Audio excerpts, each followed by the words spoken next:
There are consequences for our sin. There are aftershocks for our sin. So King David, he did invite unnecessary trouble into his life, all because of his lust for a married woman, Bathsheba. Death and betrayal from within his own household, all for his sin. That child that was conceived because of his lust for Bathsheba, a woman who already belonged to one of his soldiers, Uriah. That child that he conceived with her behind Uriah's back and then killed Uriah to have his wife. That child, what happens? Born and it passes away like in a week, right? Consequence number one. Then you see the life of King David and his family, right? His sons and his children, right? You get one son raping a sister. King David had many wives. I lost count of how many wives he had. So this son, with this woman, raped this daughter who he had with another woman. And then because of that, the other son, Absalom, kills that brother. And then Absalom, he's such a great brother for defending his sister. No, he's not a good guy either. He tries to kill his own dad. King David, and runs him out of his kingdom and his palace for a time until Absalom is killed. All this in the life of King David, in the family of King David, a man after God's own heart. And his life was like a Jerry Springer episode. His family was like a Jerry Springer episode. And, some people will hear that and get offended by that, but I clearly don't care. It's the truth, right? It's an example of that we can all relate to today. You look at the family life of King David, and it was like an episode of Jerry Springer back in the day, right? So there are consequences for our sin, and there are aftershocks for our sin. And King David knows all about that, and yet he was still a man after God's own heart. And why is that? Because of his response to his sin. He was bothered by his sin. Yeah, he made all these mistakes, but it bothered him. He was uncomfortable with it. And when faced with rebuke by the prophet Nathan, he accepted it. He didn't get offended. He didn't say off with his head, "I'm the king. How dare you talk to me like that?" No, he accepted it and he repented. And he also accepted the consequences that came along with it. And he kept serving God to the best of his abilities. So we see here in these verses 14, 15, and 16 that it is an honor and a privilege to be associated with Christ. There is no shame for being a Christian.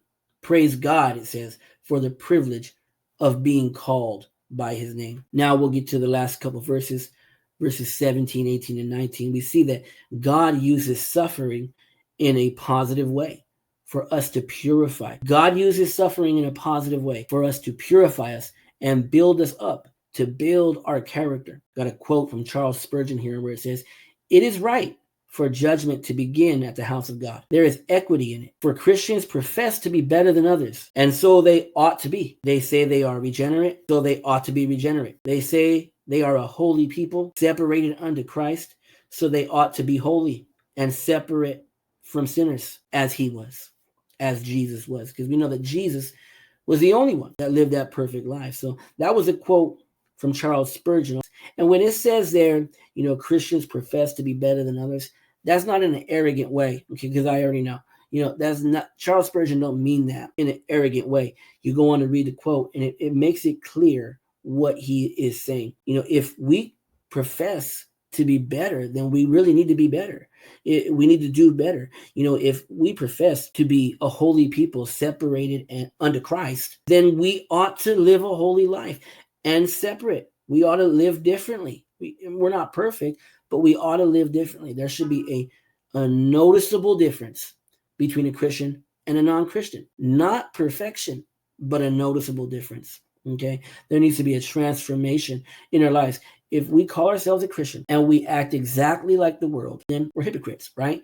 We're never going to be perfect. But if we claim to be a holy people and separated under Christ, then we ought to live that way. We ought to live a holy life and separate from sinners, just as Jesus was, just as Jesus did, to the best of our abilities. Of course, we'll never be perfect, but there must be a considerable difference. The fiery trial that we endure now is to purify us. So the trial that you're going through right now, brother or sister, it is meant to purify us. But the fiery trial that the wicked will endure later is to punish them. Okay? Our suffering as Christians is not to punish us, but to purify us, because our punishment was already settled on the cross. Jesus went to the cross and that settled it. He took the punishment for us. So our punishment was already settled on the cross. Our suffering as a Christian is not to punish us. It's simply to purify us, to build us up, to build character in our lives. But the fiery trial that the wicked endures later, that's to punish them for rejecting Christ. I got this from Enduring Word. The same fire that consumes straw will purify gold. The fire is the same, but the purpose and application is different, and its effect is different upon the straw and the gold. Even so, Christians do suffer some of the same things the ungodly do, yet the purpose of God is different, and the effect is different. So yes, we as Christians, we suffer some of the same things that the ungodly suffer, but the purpose behind it is different. And the effect that it has on our lives is different, because what does it do? It purifies us. It builds us up. It strengthens us in the long run. It makes us better for it. We become better for it. So the effect on the Christian's life, suffering has a different effect on the Christian. We end up coming out better for it. We end up coming out stronger for it. And judgment begins with us Christians, but it is for a different purpose. It is for a better purpose. So how much more worse for those who have made themselves enemies of God? It says in verse 17, for the time has come for judgment, and it must begin with God's household. And if judgment begins with us, what terrible fate awaits those who have never obeyed God's good news? So how much worse for those who have made themselves enemies of God? We know that as Christians who are saved and born again, this life and the trials that we endure is as bad as it's ever going to be for us, okay? This is as bad as it gets, okay? Whatever we're going through in our lives right now, whatever we go through in our 70, 80 years here on this earth, right? But for however long we are on this earth, whatever we endure, whatever trial we face, whatever difficult time we go through, that's as bad as it's going to ever be for us Christians. That's as bad as it gets. Try to understand that. This is very important, because you may be going through something right now where you're like, man, this is awful. This is miserable.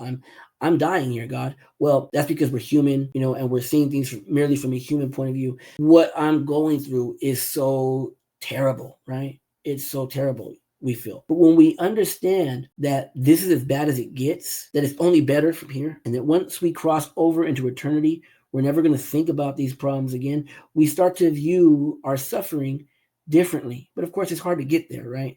It's hard to get there mentally. I've already explained that tonight, in this Bible study. It's hard to get there mentally, especially for me. Understatement.